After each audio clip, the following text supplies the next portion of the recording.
میں یہ واقعہ ہزاروں دفعہ سنا چکا ہوں، ہر دفعہ ہی ایسے رونے بیٹھ جاتا ہوں کہ پھر میں وہاں نہیں کھڑا ہوتا، پھر میں وہاں ابوا پہنچ جاتا ہوں، میں دیکھتا ہوں 6 سال کی عمر میں میرے نبی کو اللہ نے یہاں اتنا بڑا امتحان دیا کہ جنگل میں ماں کو موت دے دی، 25 سال کی عمر میں ماں مر گئی، اچانک مر گئی،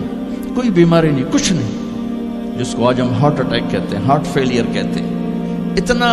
آخری جملہ کہا کل حی میت و کل جدید بال وقد ولدت طہرا، بولا نہیں جا رہا تھا تو بجھتے بجھتے بھڑکتی شمع نے کہا بیٹا ہر زندہ نے مرنا ہے، ہر جوانی نے ڈھلنا ہے، لگتا ہے تیری ماں کا آخر آ چکا ہے، لیکن میں نے ایک بچہ جانا ہے جو سارے عالم کو پاک کر دے گا۔ اور شمع خاموش ہو گئی۔ کس طرح انہیں دفن کیا، میں وہاں کھڑا یہی سوچتا رہا کہ یہاں قبر بنائی کیسے ہوگی، تو پتھر ہیں، کوئی لوگ گزرے ہوں گے یا پتھر جوڑ کے، جب ایمن نوکرانی ساتھ ہیں، ان کو لے کر نیچے اتری، اونٹنی کے قریب پہنچی تو آپ نے ہاتھ چھڑایا اور پھر بھاگے، پہاڑی پہ چڑھ گئے۔ ایمن پیچھے گئیں تو وہ منظر تھا کہ شاید اس وقت عرش بھی رو رہا ہوگا کہ اللہ کے نبی نے ماں کی قبر کو چمٹایا ہوتا سینے کے ساتھ، قبر پہ ایسے گرے پڑے۔ اور جب ایمن قریب آئیں تو وہ نوحہ کہہ رہے تھے کہ پتھر بھی پگھل رہے تھے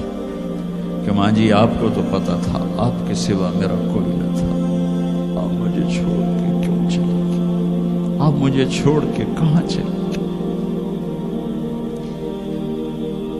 ایمن نے اٹھانا چاہا، انکار کر دے گا، میں نہیں جاتا، میں نہیں ماں کو چھوڑ کے جاتا، کھینچ کے لے گئی، گھسٹتا ہوا بچہ پہاڑ سے اتارا،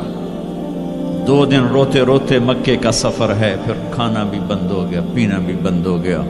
سوائے زمزم کے چند گھونٹ پانی کے سارا دن نہ کھاتے تھے نہ پیتے تھے، اکیلے بیٹھے رہتے، نہ ماں نہ باپ نہ بھائی نہ بہن، اللہ۔ 57 سال کے بعد ماں کی قبر پر پہنچے اور قبر کے سرہانے آ کر بیٹھے، گوڈے اوپر اٹھائے اور ہاتھ یہاں رکھے اور سر گوڈوں میں دے، جیسے چھوٹے بچے رونے کی پوزیشن بناتے ہیں، یہ چھوٹی جگہ میں دکھا نہیں سکتا، اور پھر جو رونا شروع کیا، اتنا روئے کہ ساری تاڑی سارا سینہ آنسوں سے بھر گیا، جیسے کوئی معصوم بچہ، جیسے 6 سال کا محمد رو رہا صلی اللہ علیہ وسلم، اتنا روئے کہ وجود ہل گیا، اور پھر فرمایا کہ میں آگے نہیں جاؤں گا، میں رات یہیں رہوں گا۔ تم کیا جانو رشتے کیا ہوتے ہیں، تمہیں صرف پاؤنڈ گننے آتے ہیں، تم سے مراد میں بھی اور سارے بھی، کہ ناراض نہ ہو جاؤ، ساری امت کا یہی حال، رات وہاں گزاری، ہائے کیا کہہ رہے ہیں، کاش میری ماں کبھی ہوتی، میں ایسی خدمت کرتا کہ بریڈ فورڈ والے بھی یاد کرتے، میں ایسی خدمت کرتا کہ میں عشاء کی نماز کے مصلے پر کھڑا ہوتا اور سورۃ فاتحہ پڑھ رہا ہوتا، اور پھر ادھر سے میری ماں کہتی محمد، تو میں نماز توڑ کے کہتا لبیک اماں جی، ماں جی حاضر ہوں، ماں جی حاضر ہوں۔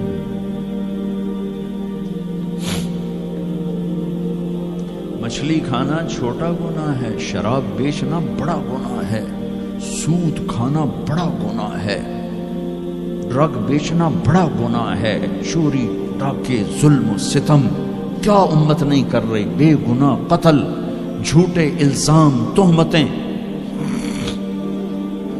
کیا حشر کر دیا جنید جمشید کا، یہ اسلام ہے۔ اتنے نیک انسان، 17 سال سے اللہ کا نام لینے والا، اس پہ گستاخ کی تہمتیں، یہ امت کیا منہ دکھائے گی اللہ اس کے رسول کو، کہ جس نے منافقوں کو سینے سے لگایا، عبداللہ بن ابی جیسوں کے جنازے پڑھ دیں، کہاں چلے گئے، کہاں ڈوب کے؟ اتنا زوال، اتنی اندھیری رات ہے کہ امید ہی ختم ہو گئی کہ پتہ نہیں دن بھی چڑھے گا کہ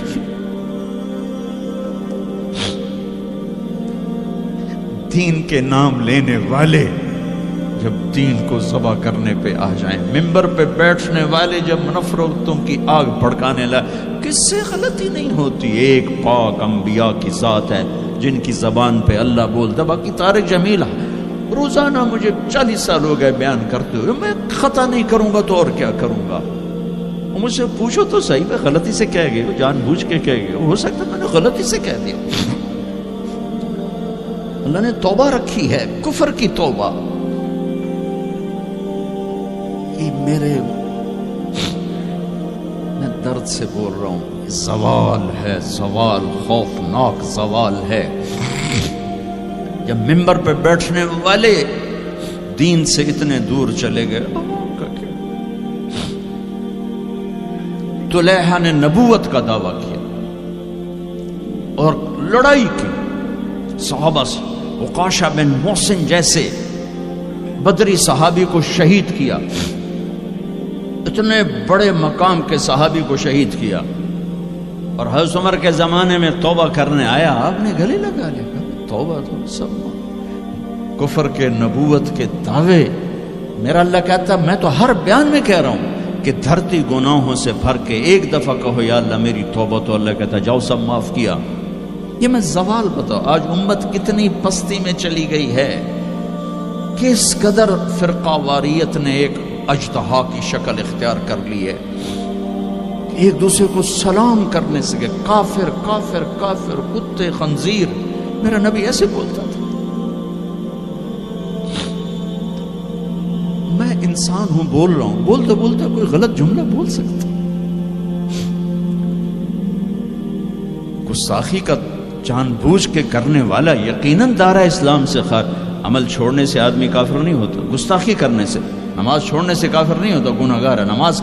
کی گستاخی کرنے سے وہ دارہ اسلام سے نکلتا ہے، لیکن اس کے لیے بھی توبہ کا دروازہ کھلا ہوا ہے۔ لیکن یہ کتنا تعصب ہے، نفرت ہے کہ ایک آدمی کی 17 سال کی پاک زندگی کو ایک غلطی پر کفر بنا دیا۔ یہ گراوٹ ہے، زوال ہے۔ ہمیں بندر خنزیر بنانے کے لیے فرقہ واریت ہی کافی تھی۔ اس کملی والے کو دعائیں دو جس نے حسن حسین کو ذبح ہونے دیا، تمہارے لیے ہاتھ اٹھا، میری امت کے ساتھ کیا کرے گا، پوچھ کے ہو۔ اور وہاں سے جواب آتا ہے ساتھ دوں گا۔ ایک لمحہ جہاں سانس کا تار ٹوٹتا ہے، اس کے اگلے لمحے طارق جمیل ہٹ کر میت آ جاتا، مولانا ہٹ کے ڈیڈ باڈی آ جاتا، ہاتھوں سے اٹھا کر زمین کی تہ میں دبا کے واپس آ کر کسی کو یاد نہیں ہوتا کوئی ماں تھی جو راتوں کو تڑپتی تھی، کہیں بھی کوئی یاد نہیں کرتا کہ کوئی تھا، کسی کو یاد نہیں آتا ہے۔ یہ بے رحم دنیا کا بے رحم قانون ہے،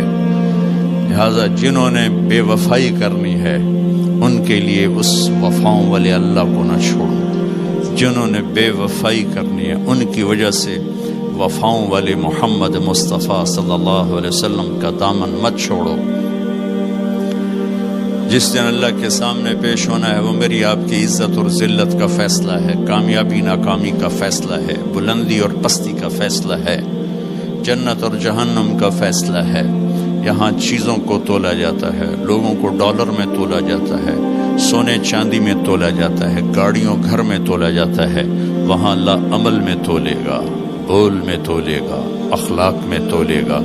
یہاں چیزوں کا وزن ہے، وہ بے وزن ہو جائیں گی۔ وہاں اعمال کا وزن ہوگا جن کا آج کوئی وزن نہیں۔ میں گالی دوں کوئی نظر نہیں آتا، میں دعا دوں کچھ نظر نہیں آتا، جھوٹ بولا کچھ پتہ نہیں، سچ بولا کچھ پتہ نہیں، حلال کمایا کچھ پتہ نہیں، شراب بیچ کے کمایا کچھ پتہ نہیں ہے۔ دونوں طرح نظام چلتا ہے، شراب کے پیسے سے بھی گھر چلتا ہے اور محنت مزدوری سے بھی گھر چلتا ہے، لیکن اوپر ایک سسٹم چل رہا ہے۔ اقرأ کتابک کفی بنفسک اليوم علیک حسیبا، یہ پڑھ، تیری زندگی کی دیوار پر سب کچھ لکھا ہو، تیری زندگی کی کاپی پر سب کچھ لکھا ہو، آج عمل تو لے جائیں گے۔ فمن ثقلت موازینہ فاولئک هم المفلحون، جن کی نیکیاں بڑھ گئیں وہ کامیاب ہیں۔ ومن خفت موازینہ فاولئک الذین خسروا انفسهم فی جہنم خالدون، جن کی نیکیاں گھٹ گئیں وہ ناکام ہو گئے۔ یا ویلنا من بعثنا من مرقدنا، کہیں گے ہائے ہم اٹھائے ہی نہ جاتے، ہم اٹھائے ہی نہ جاتے۔ تو جب کسی کا اعلان ہوگا کہ اس کی نیکیاں گھٹ گئی، میرے نبی نے فرمایا کہ اس دن کا سب سے خوفناک ٹائم، سب سے خوفناک پیریڈ ہے جب اللہ بلائے گا طارق جمیل کو بلاؤ، زینب کو بلاؤ، فاطمہ کو بلاؤ، سکینہ کو بلاؤ، اسلم کو بلاؤ، شاہد کو بلاؤ، آتیتک، خولتک، انعمت علیک، تین باتیں اللہ فرمائے گا، تجھے دیا اور بہت کچھ دیا اور موت تک دیا۔